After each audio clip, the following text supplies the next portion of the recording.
Hi, and welcome to Bookable Space, the audio literary salon. Author of Remembered, I'm your host, Yvonne Battle-Felton. I'm a writer, host, presenter, academic, and a reader. I love being read to. In each podcast episode, a writer will read to us and answer 3 questions.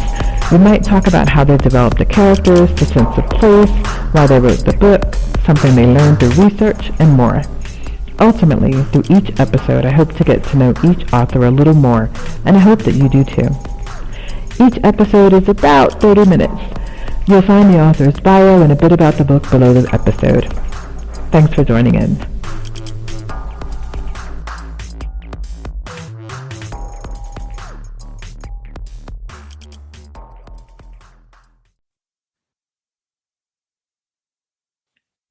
So thank you for joining us for this episode of Bookable Space. We're joined by Laura Stegman. Laura will be reading to us from Summer of Luck. Laura, thanks so much for joining us. Oh, thank you, Yvonne. I'm so happy to be here. Oh, that's wonderful. I'm really looking forward to this. So we're just going to dive right in. Could you please tell us a bit about Summer of Luck? Yes, I'm happy to. Summer of Luck is my debut novel. It is for middle grade audiences, kids that are 8 to 12, around that age. And I think adults will enjoy it too. It's a story of 3 kids finding their way to self-acceptance with the help of a ghost who haunts a magical carnival. So it's a story of 3 kids, like I said. Darby, who is 11, she stutters and she's very intimidated by her mom's criticism, so she doesn't like to say much. And then Naz, who is 10, and Naz is from Morocco. He and his mom just are spending the summer in the United States. And although he speaks French and Arabic, he is just learning English. And our third character is Justin, who's 12. And Justin just lost his dad a few weeks before the story starts. And he's in a lot of grief over that. And without much of a way to express his grief, he stops talking. All 3 of these kids have issues with communication, but they all end up at the same summer camp. And they start hearing this funny calliope music, like the kind of music that's from a carousel. And when they meet, and they hear that music, all of a sudden, they can hear each other's thoughts and they can communicate that way. So their struggles with communication verbally don't stand in their way. And they are really baffled by this, as anybody would be. And they realize that this funny music that they're hearing might be coming from an abandoned warehouse next to their camp. So they get together and they sneak away. And when they get inside this abandoned warehouse, it bursts into this magical carnival. They see all these amazing rides and these things that kind of look like an old-fashioned carnival, something that probably wouldn't even exist in the present day. But they kind of go in and they're very drawn in and they know there's no danger. They're very excited to see what they see. And they meet Leroy Usher, Carnival King, which is what LUCK in the title stands for. And Leroy Usher is a ghost. And he enlists them to help him with a problem that he has, reuniting his adult children who are feuding. He asks them to help him with that. And in return, he helps them find their voices. That's the overall story of Summer of Luck. Oh, how delightful. Could we hear from the book, please? Yes, I will start with the very first chapter where Darby is still at home and packing or getting ready to go to camp the next day. So we get a little view into Darby's home life and sort of understand why she's so embarrassed about her stutter. Chapter 1. The scrape of a sliding door sent 11-year-old Darby McAllister diving back into the swimming pool. Underwater, her mom's scolding couldn't touch her. She held her breath for as long as possible. But once she came up for air, the voice from the second-story deck delivered its predictable reprimand. Darby, I already told you to get ready for riding. Out of the pool now. Oh, Mom. Darby stopped short. She gave it another shot, hoping Mom hadn't heard her stutter. I'd rather swim. Squeezing her eyes shut, she waited for the response to land like a blow, the way it usually did. Would it hurt as much as the muffled laughter from new students had yesterday when she stumbled over reciting her Writing Academy's safety rules? Aren't you listening? Her mother's volume rose. Anne, speak slowly. The door banged shut. Scrambling out of the water, Darby stuck out her tongue in her mom's general direction. She ran a towel over her reddish-brown curls and drifted into the house through her dad's open studio door. Hi, sweetie, he said. She kissed his head, then hung across his chair as he rubbed an eraser over the foot of a dancing female figure on his sketch pad. One more day before you leave for camp, he added with a wink, flicking off a few droplets that fell from her hair onto his shoulder. Darby brightened. Last summer, her buddy Monica never, ever made fun of her stutter. No one had even mentioned it. And she rode Camp Inch's horses for fun, the way it used to be before trophies mattered. To Mom, anyway. She sprinted upstairs to change, relieved that the smells emanating from the kitchen meant that they'd be eating home tonight. The memory of last night's misery at the restaurant still stung. After the third time her mom had asked, "Have you decided?" Darby lowered her head, convinced everyone in the place must be looking her way. Frozen with uncertainty, she could have sworn she heard a foot tapping under the table. The second she closed the menu, her mother waved a finger at the server. "Sir." "Hang on, Marcia." Dad patted Darby's hand. "He's coming." The server smiled. "You all set?" Yes. Darby's eyes had darted toward her mother, anticipating the grimace. I. With everyone's stares drying up her words, she finally pointed to the burger combo. The server took the menu. "You got it, kiddo. Be right up." "Honey, you want something to drink?" her dad asked. Darby shook her head, tightening her lips. Better to shut up than to stutter again. "Have you been practicing your breathing?" her mother demanded. Without waiting for a reply, she turned with a frown to the business chart beside her plate. "You'll need sharp communication skills to get anywhere." Another warning. If I stutter, I'll never be successful like my parents. Queasy with mortification, Darby had left most of her meal untouched. Now, she sat beside her camp suitcase, fiddling with her blazer. Maybe today's my lucky day and no one at the Writing Academy will talk to me. She reached into the suitcase to check under the outfits her mom chose, making sure her butterfly net hadn't been discovered. Nope, still there. Her eyes sparkled at the inclusion of one thing her mother hadn't authorized. As she smoothed the clothes back into place, something sweet, like the chocolate milk she couldn't manage to order last night, lingered in the air. What's that smell? Ooh, so there's carnivals, the ghosts, the quest. Where did the idea for the story and the characters and the setting come from? I started writing Summer of Luck decades ago.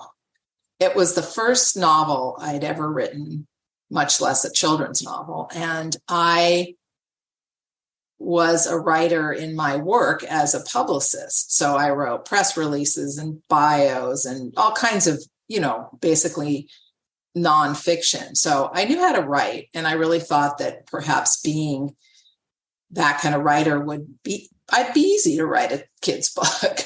Not so much. And it took me many, many years to really make Summer of Luck into a book that a publisher wanted to publish. But I was a big, big reader when I was a kid. And I loved reading books where there was a touch of magic in the book. And I had one favorite book about some kids who had magical adventures, kind of like my kids in Summer of Luck.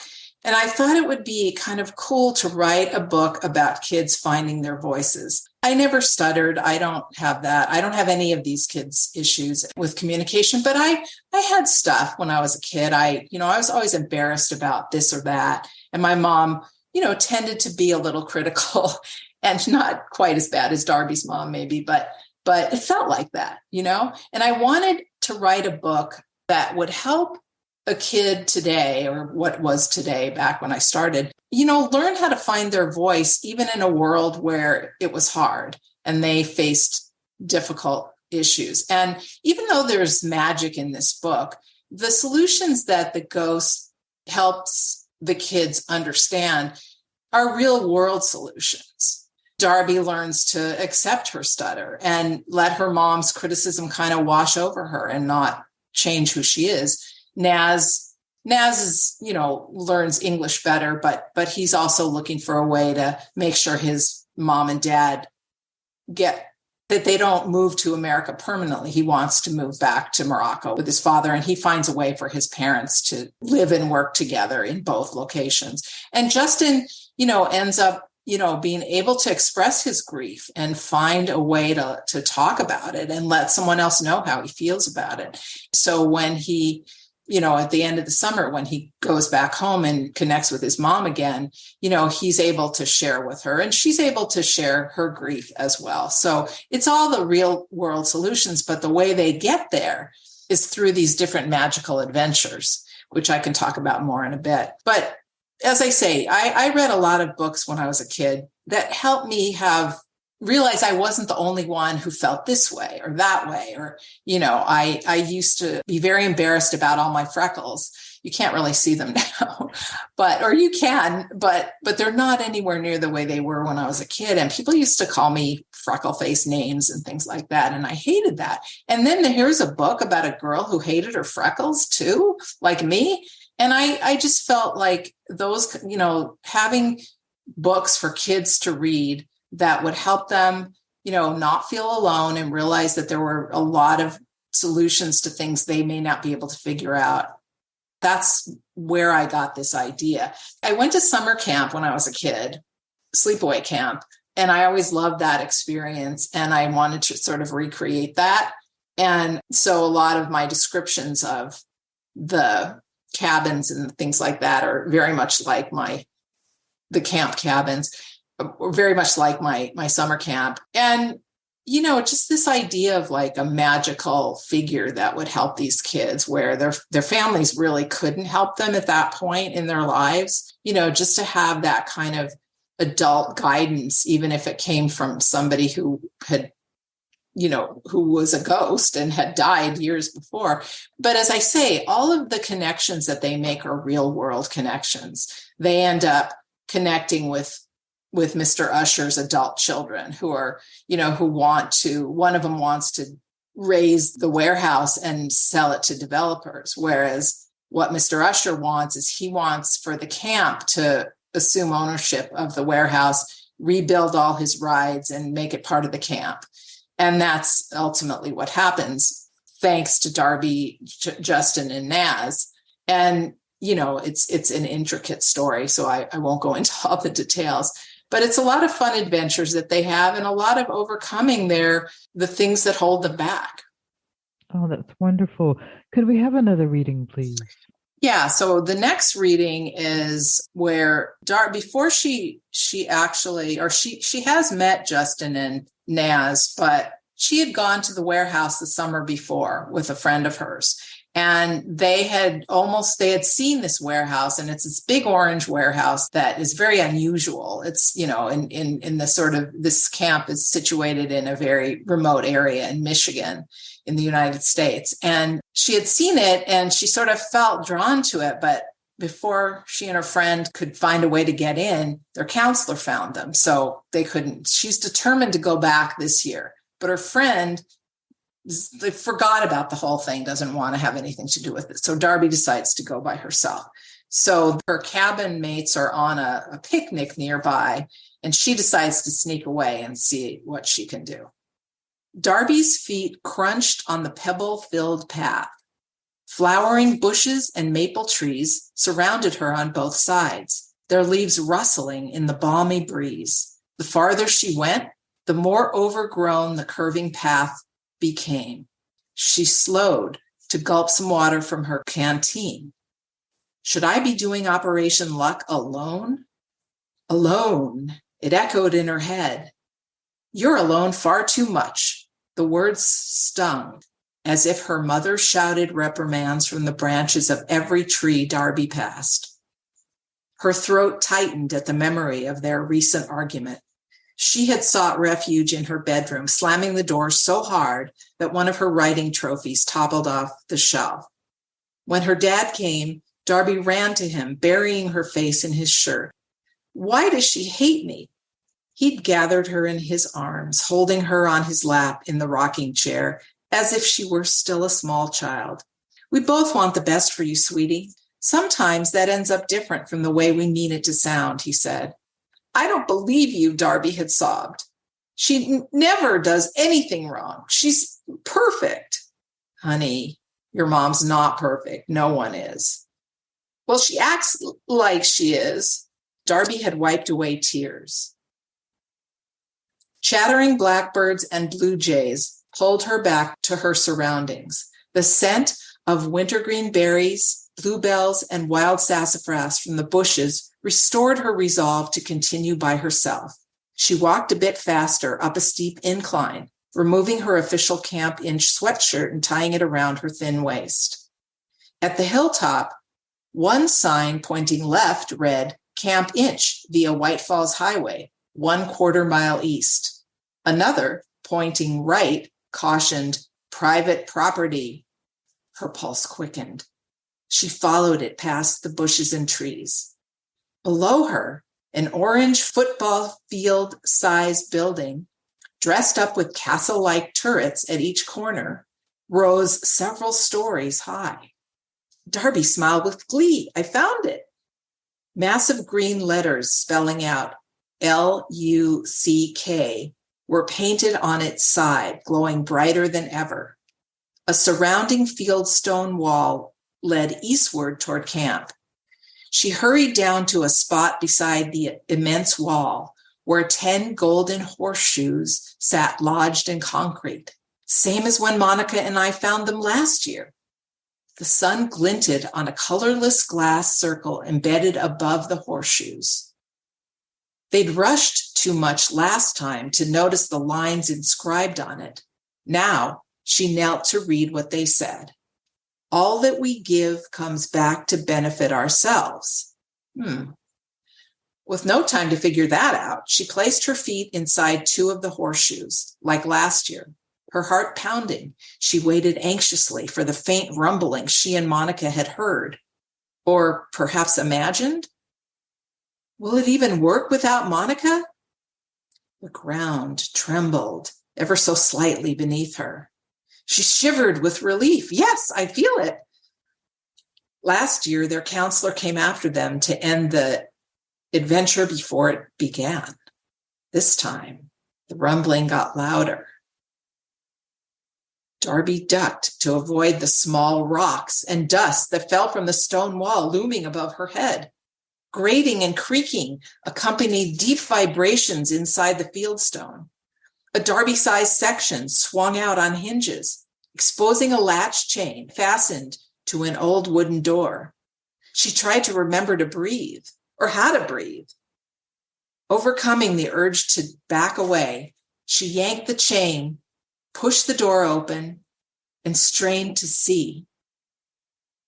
For a few seconds, semi-darkness that lay beyond kept her cemented in place. Finally, anticipation conquered her apprehension. I can't stop now. Electrified, Darby squared her shoulders and stepped inside. It does sound quite fun. So what does a carnival make possible in terms of the story, the scenes that you're able to develop, the setting, the adventures the characters can have? Every time Darby and Naz and Justin go to the carnival at Mr. Usher's invitation, they each have some kind of lesson to learn.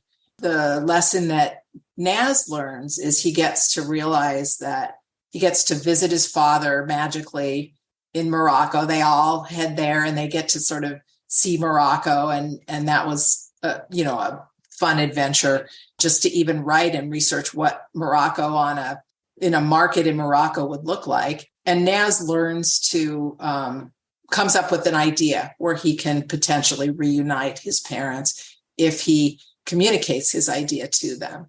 And Justin's adventure is set in a hall of mirrors where he sees all these possibilities, including he has the actual opportunity in a magical way to say goodbye to his father, who he never had got to say goodbye to. And Darby's adventure is where she actually learns her mother herself stutters, and she never knew that, and she was outraged by that. And Mr. Usher helps her see that we all have things that we're embarrassed about, but there's no reason to be embarrassed about them. And Darby learns to have some compassion for her mom. So those are the kind of adventures. That adventure takes place on I just made up a lot of different rides and things, but I just kind of pictured if I could make up a carnival ride and it could take me anywhere, what would I want? And that was the fun of writing this book was I had this overarching theme of I wanted the kids to be able to find their voices and have this magical carnival really change their world. But as I wrote is how these things came up. And, my very first draft of this book, it was all very bland and, it all took place kind of in the carnival. And I got a lot of writing help over the years. I used a development editor for a while, and he helped me he said, open your fist, and think of whatever you want and let your mind go wherever it goes. So that was extremely helpful. And instead of just having this very brief scene that, took place, I learned to write in such a way as to open my fist. It's a lesson I continue to learn today. I have critique partners now other writers who are unbelievably helpful with reading my work and commenting on it. And I do the same with them. And just the other day, in my current book that I'm writing, I found out that, I need to expand this scene. Somebody wants to see what actually happened instead of me just saying, oh, this happened, So it's a skill that continues to develop. But anyway, back to Summer of Luck. By the end of the book, these kids' worlds are all changed. Oh, wonderful. Could we have our last reading, please? In this scene, Darby's really frustrated because she hasn't heard from Mr. Usher, and she's worried. She's worried about what's happening. She's trying to stop being intimidated by these twins who are always making fun of her, not for her stutter, just for whatever. And a friend of hers asked her suggested that she just ignore them. So she's trying to practice that. So this is set at a campfire at night. They've just roasted marshmallows and they're going to start looking for stars in the sky. Hurry and finish, called Counselor Rochelle. We'll be starting sky games in a minute. We'll look for a Moraga moth too, won't we? Asked Darby. Not for the first time that day. Sure, we can try, but they're super rare. While the wild strawberries scanned the sky to identify Orion and other constellations, Darby felt for the butterfly net she'd secured to her belt. She scoured the cookout's area ring of tall lights, all surrounded by buzzing insects. Last year, when she spotted a Moraga moth in this same area, its iridescent reds, greens, violets, yellows, and blues had dazzled her to dizziness, kind of like when we flew on Mr. Usher's trolley for the first time. After Rochelle's sky game, she directed the girls to a table laid with supplies for a lightning bug search. Counselor Sally handed out flashlights and mason jars. They can't see blue light, she said, tearing off pieces of the colored plastic wrap. So cover your flashlight with this and you won't scare them off. With everyone equipped, the girls started toward the trees, but Darby wrinkled her nose in distaste. Fireflies don't belong in jars. Chattering voices echoed in the crisp night air. while spooky blue beams darted around the trees. I got one, yelled Austin. I think I do, she added. Darby winced as her bunkmate slammed the top down on the jar. I've got 10 already, said June, her container flickering with frenzied pin-size amber lights. To Darby, the bugs seemed desperate to escape. Let them go, she pleaded. They can't breathe. Don't freak out, June retorted.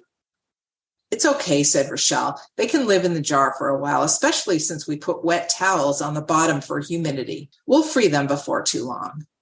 As the others wandered on, Jessica set a jar on the ground near Darby. Unless, of course, someone is clumsy enough to knock over the jar and the lid comes off, she snickered. And the bugs crawl out, June joined in, and someone happens to step on them. Wouldn't that be terribly sad? You're absolutely right. It could happen, added Jessica with a leer. Darby's face darkened in fury. But with Monica's advice to ignore taunts still fresh, she gritted her teeth. Gathering all the restraint she could muster, she turned away. Surprised, the twins shrugged, picked up the jar, and joined the others. Briefly consoled by her unfamiliar achievement, Darby stood alone for a minute, then snuck back to the cookout area where a few logs still smoldered in the fire pit. When she stabbed them with a long stick, an exploding shower of sparks revived the flames. She perched on a low stump, pulled the blue wrap off her flashlight, and pointed it skyward, her butterfly net in place. Not to capture the Moraga moth, only to hold it for a quick glimpse. The night was quiet and still, except for a low murmur of voices and a loud screech every now and then from one of the girls. Darby searched every source of illumination, her eyes roaming from the light poles to her flashlight to the fire pit and back again. Shivering after the fourth round, she just about gave up searching for the Moraga moth when the fire's flames brightened, shooting sparks high into the air. Wait, those aren't sparks. Darby rose, no longer cold. She left her butterfly net on the stump and her flashlight on the ground, heading for the fire where hundreds, maybe thousands of lightning bugs hovered over the logs. They blinked on and off like turn signals. Soon they formed cylinders and rose above the pit. Darby held her breath as the spiraling brightness merged into an astonishing mass that moved toward her. She backed up, stumbling a bit, but kept her balance. Where are you going? She asked, not really expecting an answer. The fireflies circled past. Her expectant eyes were glued to the glowing insects. They headed for the stump, swirling in and out of her net. Seconds later, they dissolved in the darkness. Darby exhaled, tingling in awe. When she grabbed her butterfly net, a small slip of paper fluttered to the ground. Her heart pounding, she pointed the flashlight to read its red type. All things are possible. Keep going. Signed, Leroy Usher. Oh, so where can we buy Summer of Luck? Summer of Luck is available wherever books are sold. And you can also check my website, which is laurastegman.com, and there'll be all kinds of information there. Oh, wonderful. Laura, thank you so much for being our guest and reading to us and talking to us about the book. Well, thank you for this wonderful opportunity. It was fun to revisit. Thanks for listening to Bookable Space. If you don't already have the book and want to read more, buy it, borrow it from your local library, read it, and if you enjoy it, review it if you haven't already. I hope you'll join us for the next episode of Bookable Space, the audio literary salon with your host, Yvonne Battle-Felton. Follow me on Twitter at @Battle-Felton, on Instagram on @IWriteBattle-Felton for pictures, interview insights, and more.